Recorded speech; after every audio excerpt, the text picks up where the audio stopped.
5 آدمی اللہ تعالیٰ کی ذمہ داری میں ہیں۔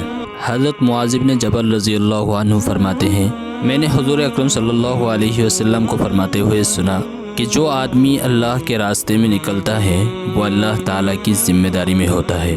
نمبر 2، اور جو کسی بیمار کی عیادت کرنے جاتا ہے وہ بھی اللہ کی ذمہ داری میں ہوتا ہے۔